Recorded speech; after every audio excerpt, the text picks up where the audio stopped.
Причиной того, что здесь собрались представители Россельхознадзора, стало обращение агрария Булата Цучоева, который занимается сортоиспытаниями. В 2016 году для этих целей были выделены земли в 3 районах республики, и сегодня одна из них находится вот в таком состоянии. Эта свалка, по словам агрария, организована властями сельского поселения, как временное пристанище для мусора. Мало того, что она приносит ущерб сельскому хозяйству, так еще и расположена прямо на их землях, и из-за этого уничтожен уже не 1 гектар посевов. Кто не мог доехать или кому это безразлично, прямо на поле выбрасывает этот мусор, уходит.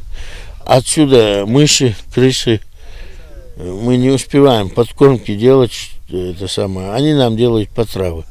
Мы считаем вообще, что здесь не место среди посевов. Пару дней назад здесь пытались навести порядок и собрать мусор, но никакого результата нет, ведь стоит только подняться ветру над полем, сразу же по всему участку земли разлетаются пакеты и фантики. Но это еще полбеды. Свалка собирает и скот, который не прочь первым отведать сорта озимых культур.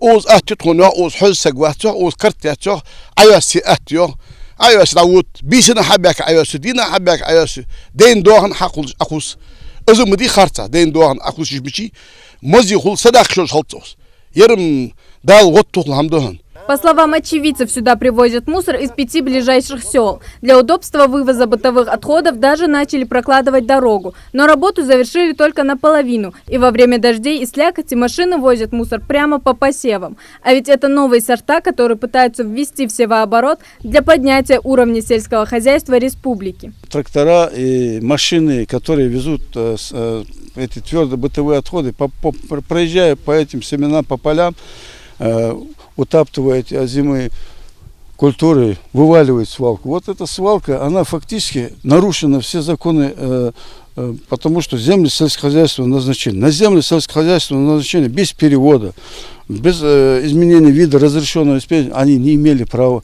Санкционированная свалка должна быть полностью ограждена, иметь подъездные пути и документы. Здесь этого всего нет, и инспекторы отдела земельного надзора прибыли сюда для того, чтобы разобраться со всей этой ситуацией. Но пока ясно лишь одно – эта свалка стала катастрофой для фермеров и мешает им выполнять свою работу. Хадибек Бузарова, Хаваш Гойгов, Новости 24.